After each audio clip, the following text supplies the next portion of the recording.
Приветствую всех на моем канале об особенностях турецкой кухни. Сегодня я хочу вам показать, как в Турции готовят всемирно известный, такой вот домашний морковный пирог или кекс с грецкими орехами и корицей, умеренно влажный и по-восточному пряный.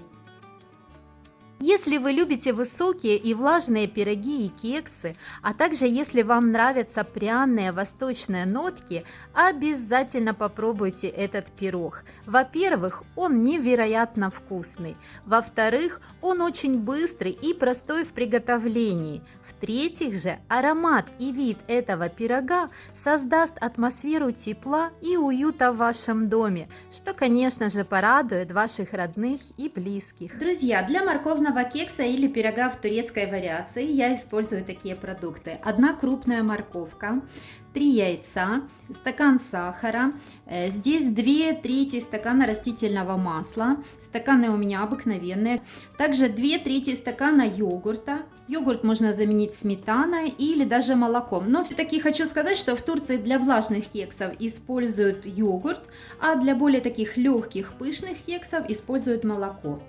2 стакана муки, неполный стакан грецких орехов, и, конечно, ванильный сахар, разрыхлитель для теста. Буду использовать, где-то здесь 1/3 чайной ложечки соды, так как ингредиенты тяжелые и 1 пакетика разрыхлителя, будет маловато. Конечно, будем использовать специи. В классическом варианте используется корица, и я тоже ее буду использовать, пол чайной ложки. Но также я просмотрела много турецких видеорецептов и попробовала один замечательный кекс, в который добавляется еще пол чайной ложки куркумы, а также пол чайной ложки, эта приправа в Турции называется ени-бахар, это душистый перец. Не путайте, пожалуйста, с черным перцем, это совсем другая приправа. По ходу видео я вам расскажу, и все станет на свои места. Друзья, морковный кекс – это очень быстрый и практичный рецепт, поэтому я сразу же включаю разогреваться духовку приблизительно 170-180 градусов.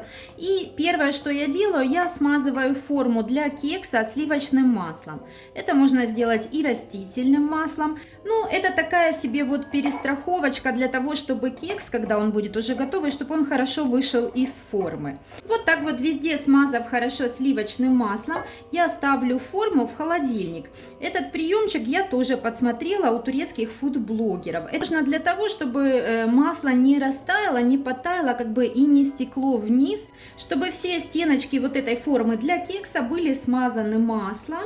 И таким образом, когда мы будем уже наливать смесь для кекса, масло оно не стечет, то есть везде будет прослоечка такого масла. Ставлю в холодильник. Затем сразу же натираю на терку морковку. Друзья, в разных странах морковка, конечно, бывает разных размеров, поэтому хочу вам сказать, что морковки я использую, если плотно утрамбовать, получается 1 граненый стакан натертой на крупной терке морковки. Самое главное, чтобы морковка была сочная. Затем нарезаю ножом грецкий орех. Орехи, в принципе, можно измельчить и в кухонном комбайне, но именно когда нарезаешь ножом, меньше этой ореховой крошки, и кусочки орехов попадаются на зубок, в пироге как-то вкуснее.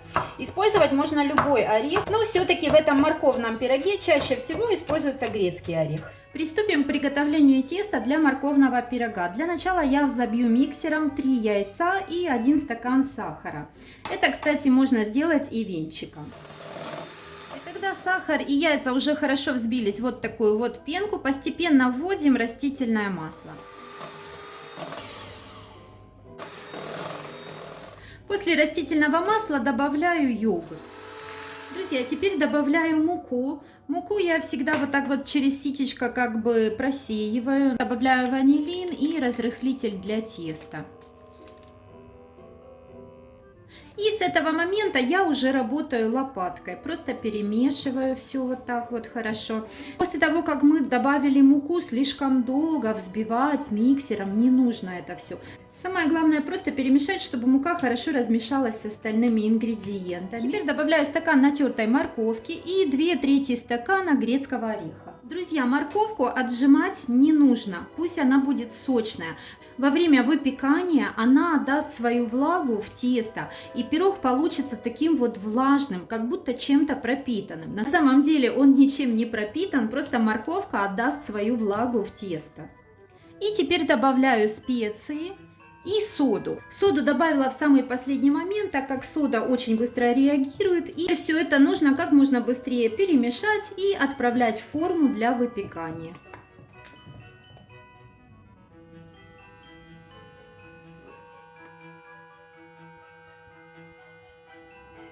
Выпекаю при температуре 160 градусов, минимум 40 минут. Первые 30 минут духовку не открываю.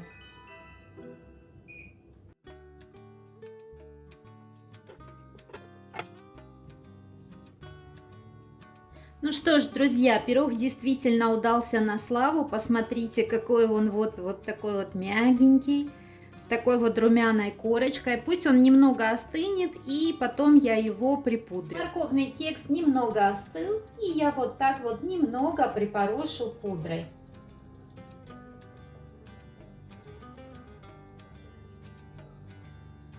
Ну а теперь самый ответственный момент. Хочу разрезать и показать вам кексик в разрезе.